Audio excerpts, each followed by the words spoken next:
প্রায় 4,000 কোটি টাকা তোমার বাবার টাকা, দাদার টাকা, বাংলাদেশের ঘাম ছড়ানো টাকা দিয়ে কৃষক শ্রমিকের টাকা চুরি করে আত্মসাৎ করে বাংলাদেশের মানুষ সহ্য করবে না। কত ধানে কত চাউল, প্রত্যেকটা টাকার হিসাব দেওয়া হবে। ভাইরা আমার, আজকে বাংলাদেশের মানুষ নতুন মুক্তি চায়, তারা বাঁচতে চায়। এই দুই দলের চাতাকল থেকে মানুষ মুক্তি পেতে চায়।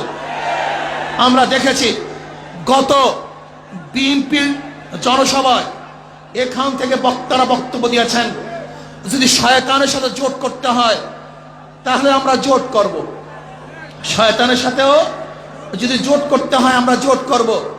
শয়তানের সাথে জোট করবেন কি শয়তানি করার জন্য? হ্যাঁ, আপনারা শয়তানের সাথে কেন জোট করবেন? শয়তানি করার জন্য। ওই শয়তানদের সাথে জোট করা শয়তানদেরকে বাংলাদেশের মানুষের ক্ষমতায় নেবে না। বিএনপি কি কারো ক্ষমতায় যাবেন? আপনার ক্ষমতায় যাওয়ার কেন দরকারটা কি? আপনি কি কি করবেন? 2001-এ আপনাকে আমরা ক্ষমতায় নিয়েছিলাম, 91-তেও ক্ষমতায় নিয়েছিলাম, পারমানেন্স ভালো দেখাতে পারেন নাই, ব্যর্থ হয়েছেন। এই ব্যর্থ বিএনপিকে দ্বিতীয়বার বাংলাদেশের মানুষ আর ক্ষমতায় নেবে না।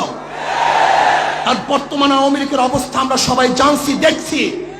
আজকে বাংলাদেশের মানুষের মুখের উপরে, জবানের উপরে, তাদের সমস্ত শক্তির উপরে, স্বাধীনতার উপরে আজকে আওয়ামী লীগ যে স্টিম রোলার চালাচ্ছে, আজকে মানুষের বাক শক্তি বন্ধ করেছে, আজকে মানুষের স্বাধীনতা হরণ করেছে, আজকে ধর্ষণের মহড়া ঘটাচ্ছে, আজকে মানুষ গুম হচ্ছে, খুন হচ্ছে, মানুষ নিরাপদে ঘরে যেতে পারবে কি পারবে না তা নিয়ে মানুষ শঙ্কিত।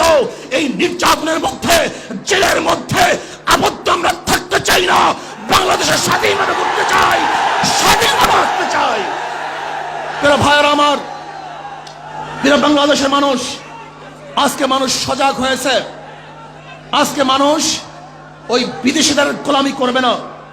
কয়েকদিন আগে বিজেপির এমপি মিস্টার শামী সাহেব আপনি বক্তব্য দিয়েছেন, বাংলাদেশকে দখল করবেন, বাংলাদেশকে দখল করার হুমকি দিয়েছেন। কিন্তু আমি পরের দিন পত্রিকায় খুব খুঁজেছি, দেখিনি কেউ এর প্রতিবাদ করে কিনা। না, আওয়ামী লীগ এর প্রতিবাদ জানায় নাই, বিএনপিও তার প্রতিবাদ জানায় নাই। আমার তো মনে হয় যদি আমেরিকার কোনো এমপি বা জনগণ বাংলাদেশকে দখল করার হুমকি দিত, তাহলে মনে হয় যেন গোটা বাংলাদেশ জাগ্রত হয়ে যেত যে ওদেরকে প্রতিহত করো, ওদের মোকাবেলায় ঝাঁপিয়ে পড়ো। কতই না বক্তব্য শুনতাম। কিন্তু এখন যেহেতু দাদুরা বাংলাদেশ দখল করার হুমকি দিয়েছে, এখন আর কার কোনো কথা নেই।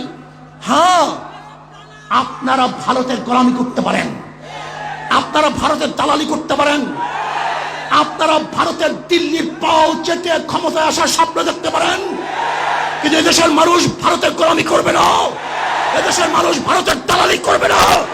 এদেশের মানুষ তাদের দেশকে রক্ষা করার জন্য তারা জীবন দেবে, রক্ত দেবে ইনশাআল্লাহ। এই বাংলাদেশের স্বাধীনতাকে অক্ষুণ্ণ রাখবে ইনশাআল্লাহ। ভাইয়ের আমার, কাজে আগামী নির্বাচন এদেশের মুক্তি নির্বাচন, আগামী নির্বাচন এদেশের মানুষ স্বাধীনতা কামী মানুষের স্বাধীনতা নির্বাচন। আগামী নির্বাচনে ইনশাআল্লাহ হাত পাকা প্রতীকে ভোট দিয়ে এদেশের মানুষ আর নতুন বাংলা দেখবে না, সোনার বাংলা দেখতে চায় না, সবুজ বাংলার প্রয়োজন নাই। ডিজিটাল বাংলার সমস্ত খেলা শেষ হয়ে গেছে। আগামী বাংলা হবে ইসলামের বাংলা, আগামী বাংলা হবে হাত পাকার বাংলা, আগামী বাংলা হবে ইসলামী আন্দোলনের বাংলা, আগামী বাংলা হবে বিশ্বাস জার্মানের বাংলা ইনশাআল্লাহ। কাজে আসুন সম্মিলিতভাবে সবাই একত্রিত হয়ে আগামী নির্বাচনে ইসলামের পক্ষে হাত পাকা প্রতীককে বিজয় করার জন্য আজকের থেকে যার যা কিছু আছে সব নিয়ে ঝাঁপিয়ে পড়তে রাজি আছি ইনশাআল্লাহ। আসুন আল্লাহ পাক রব্বুল আলামিন আগামী নির্বাচনে ইসলামী আন্দোলন বাংলাদেশের হাত পাকা প্রতীকে বিজয় করেন। সমস্ত জোট এবং ঝুটকে তার মোকাবেলা করে ইসলামকে বিজয় করার তৌফিক আল্লাহ পাক আমাকে এবং আমাদের সবাইকে দান করেন। আমা আলাইনা ইল্লাল বালাগ। আসসালামু আলাইকুম ওয়া রাহমাতুল্লাহ।